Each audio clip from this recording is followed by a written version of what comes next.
So, good evening, everybody. Welcome to this Facebook Live. I'm Rick Cardwell, Rick Cardwell Counselling, and I'm doing this Facebook Live on betrayal. The reason for that is I've had a couple of posts on Facebook that have prompted a lot of response and a few questions and a lot of interest. So, betrayal is really interesting because you get massive variation in what people think and feel about betrayal, and some that say that you could never forgive and forget and never get over that, and other people say that, well, yeah, you can, and there's every variation in between, really. So to be able to sort of talk about betrayal, I suppose it could almost be a little bit controversial because you've got so many opinions in there. But the interesting thing is all those opinions represent the individuality of the person and the experience, I guess, of the people that write those opinions. So it's very complex and it's very difficult. So what I want to do is just talk through really what I think betrayal is based on my understanding and research and psychology, and put forward to you one or two ideas that are not necessarily my ideas, but based on research and general application of how people can deal with betrayal personally and how they can move forward or not in a lot of circumstances. So I hope this is going to make sense. And, as I say, we're all individual. We all understand betrayal differently. It affects us all in different ways. But as I go through this, have a think about yourself. Have a think about how betrayal's affected you, and how it's affected you today. More to the point, how has it shaped you to be the person that you are today, based on that betrayal? So let's dive in. Okay. So betrayal is it's always very traumatic, and the reason why it's traumatic is because we can only be betrayed by somebody that we're close to and somebody that we trust. And very often a traumatic event for many people, there is evidence to suggest that it will actually cause physiological damage to the brain, very similar to a PTSD event. So it's an emotional event that is so charged it can physically damage the brain, very similar to experiencing a PTSD event, because in a lot of respects I suppose it is. So if you can imagine a person's been in a relationship for a number of years and they've experienced psychological abuse. What psychological abuse does to an individual is it destroys the victim's perceptions of themselves, that they don't have any moral value, and they have no worth. It undermines the individual's view of the world, and it becomes very skewed and unclear, and it makes it difficult to put things into perspective. Well, that's exactly the same for somebody who has suffered an emotional betrayal, particularly in a relationship. Now, how you respond to a betrayal is very important, because a big chunk of your psyche collapses in betrayal. If you think about the structure of your psyche, that betrayal, it destroys a big chunk, it causes a big chunk of your psyche to collapse. And how you respond can determine if you continue to further demolish that psyche, that part of your personality, as time goes on, or can you improve that and actually rebuild that and make it different? And that's very much about how you think and behave. So pretty much I would say most of the time after a betrayal, most people will say something like, well, there were loads of signs that I didn't take any notice of, or I should have seen this coming. And that's very, very common, that people have seen signs of betrayal heading their way, but they've chose to push it aside and not actually deal with those little micro signs that have led up to the betrayal. So suppose you've been in a steady relationship for a number of years. Over that period of time, you create a level of trust. And a level of trust is built up between two people with small micro actions that build that brick wall of trust steadily over time. And what that means is that you know who you are, and you know where you're going, and you have a good idea of what your future is. That's what trust creates. So it creates a platform of stability, of understanding where you are and who you are. Now, let's say you go out with your partner one evening, a party, whatever, and your partner starts to flirt a little bit more. Not a lot, not a lot more, but you notice that there's a slight change in their behaviour. Well, that's interesting. It grabs your attention and it means something, but you decide you're not going to pay any attention to it, and you let it slide. Then the next few times that you go out, there's an increase in the flirting, and you notice that it's at an accelerated rate. It's getting more prolific. And then eventually your partner decides that he wants to start going out by himself or herself. So with betrayal, there's usually a progression towards that end state of betrayal.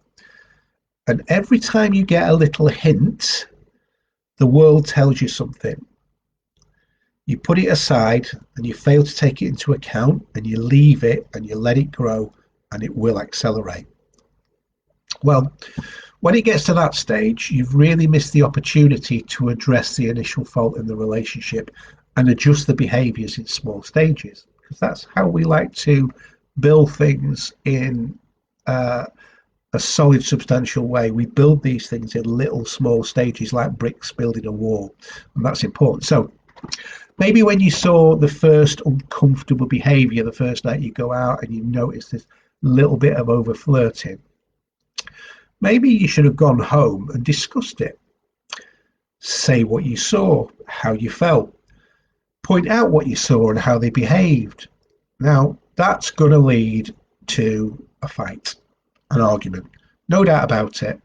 But it might just be a micro fight, a small fight, instead of the relationship is over fight. There's a difference, because you're addressing that micro problem as it's raised its ugly head.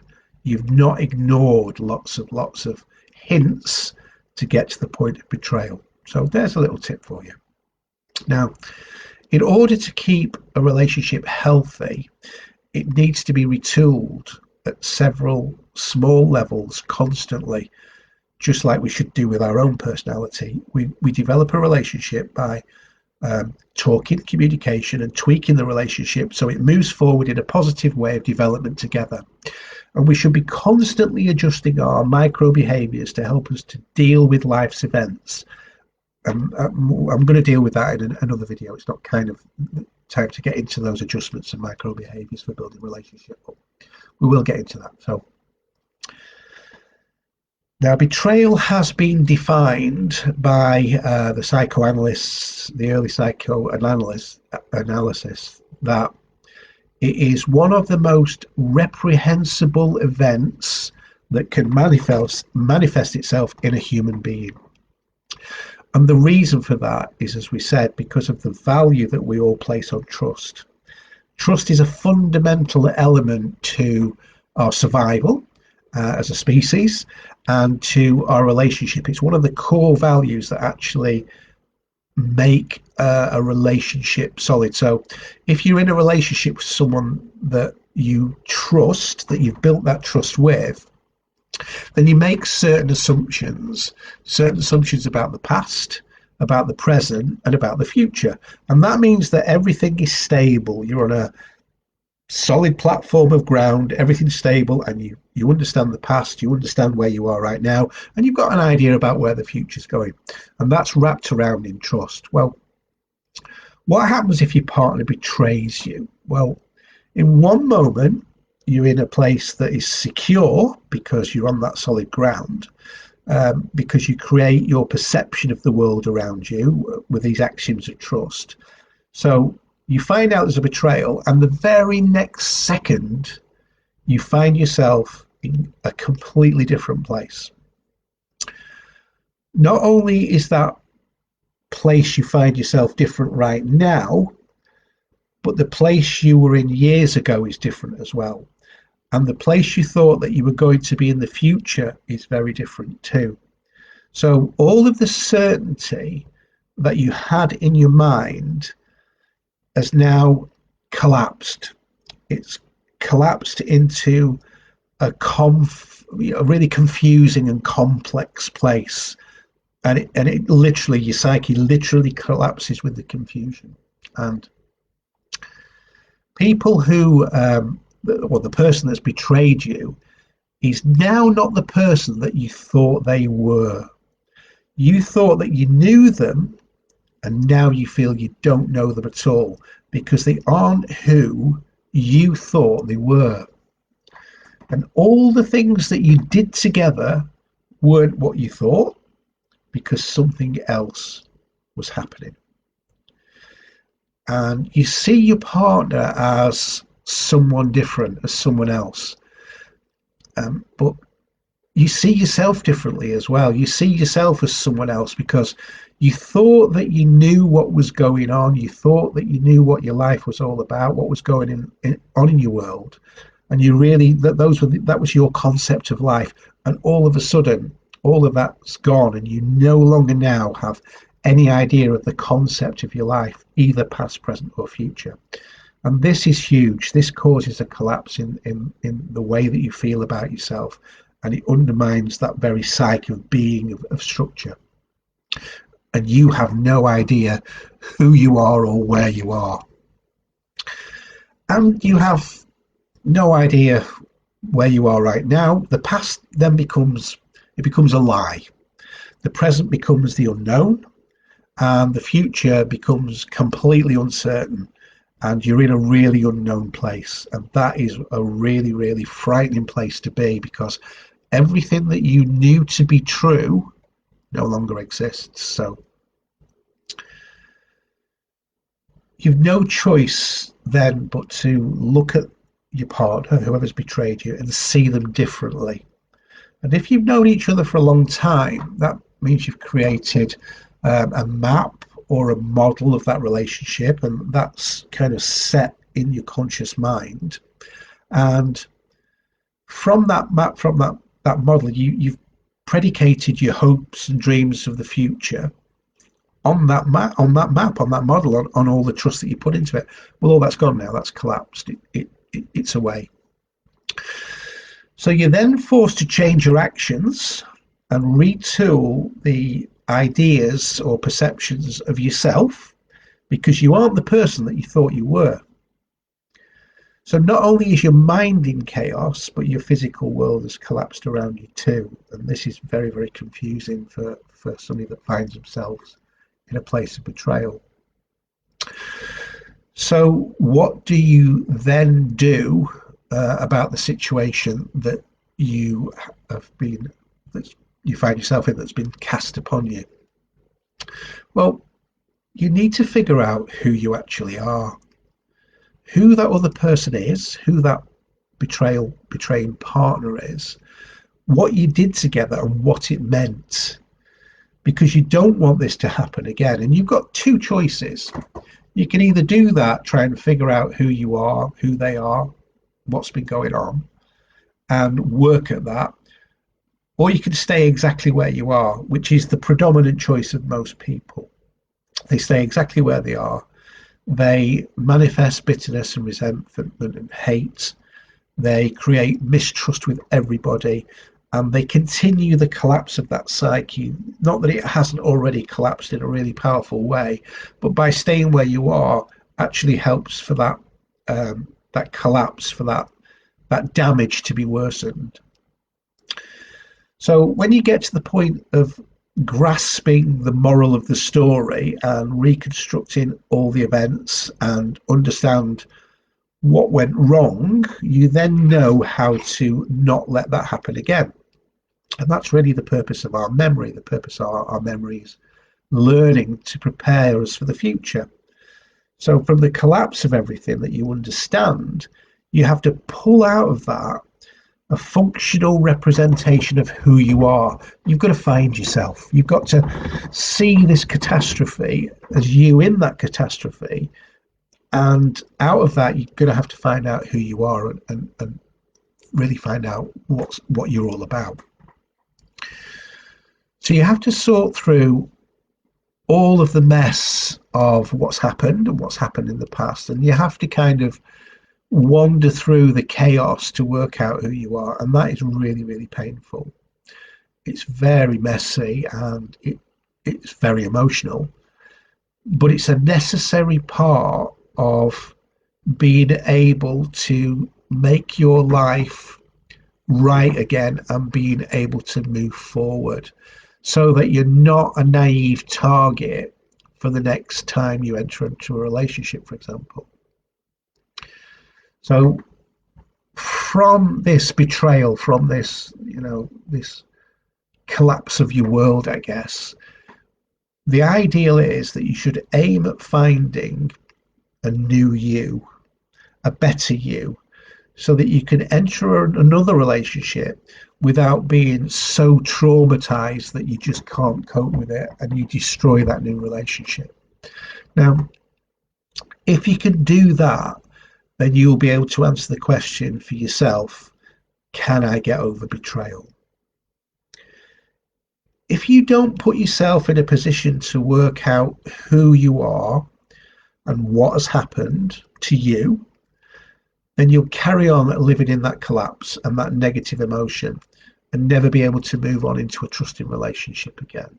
Now, that takes work and it takes time and it takes commitment. But really, what are your options? What are your choices? If you're able to reconstruct little behaviors and microstructures of your personality to begin to develop ways that you think that are better and ways that you can begin to identify trust in other people, and you can be open to be corrected with honest feedback and criticism from the world, you can continually adjust yourself at small levels and gradually build your structures up in a confident manner to recreate that psyche. But you can recreate your psyche, your personality, in a way that becomes stronger and more forthright. You have more wisdom, you have more knowledge, you've cemented more strength within that personality as you recreated it, and you create a positive emotion in the conception of the better future, which is hope for you. Well, that's hard work. It takes determination, it takes focus, but you can certainly do it. This bit by bit reconstruction, it lifts you out of the collapsed state and it stops the demolition, the damage of the personality, which you will continue to do if you're not prepared to move forward. You don't stay where you are in betrayal. You'll either get better or you'll get worse, and that's well documented. So it's not a nice subject to talk about, betrayal, but what I am saying is if you have suffered an event of betrayal, then if you discipline yourself to learn about yourself and to get to know yourself and figure out what's gone on for you, then there is a way to be able to handle betrayal and to make yourself feel better about your life and to be able to trust again in a relationship, because the way that you build yourself allows you to control the relationship and to build the trust, which is very, very important. You're not being swept along in a relationship that could fall apart because you've never had control of elements of that relationship. So it isn't a nice subject, betrayal, but I've had a lot of questions about it. I wanted to kind of put that to people about understanding about what happens in betrayal and how you shouldn't just leave it, how you should push through and work on yourself, focus on yourself to improve yourself. And if you need help for that, get help for that. But that's what will get you through. That's what will make you feel good. And I think most of all, the experiences of betrayal can make you a much better person. When you get that right, the results that you get from that when you look back can say, well, okay, that was a horrible experience, but out of that, almost like the phoenix from the ashes, I've grown into a person that that I really like, and I really respect, and I can really move forward into the future with and feel good about that. And in a relationship where there's an equality of trust and respect and communication, because hopefully you're going to learn to do that as well. So thank you for time to listening to me waffle. Thank you for spending time with me. I hope it helps you. If you've got any questions, then please direct message me, personal message me on Facebook. If you want a strategy call because you've got problems and you want to work through those problems, I think there's a link on this video, or you can click on my banner on Facebook, book a call with me. I'm happy to discuss ways forward with you and look at your problems. Any simple advice I'll give you, I'm always happy to give. Please don't be afraid to ask. You know, I notice some of the people that post on my comments on my posts, sometimes that takes a lot of courage. You're sort of hanging your dirty washing out there. So, you know, I really respect those comments. I take them very seriously, and I like to be able to think about those and hopefully point people in the right direction. So I hope you like this. Thumbs up, thumbs down, whatever suits you. Give me some comments, give me some messages, and I will look forward to talking to you again tomorrow, depending on some of the questions I get in or some of the posts that happen, and hopefully we can find something interesting and relevant to talk about within your life. So thank you for joining me, and goodbye.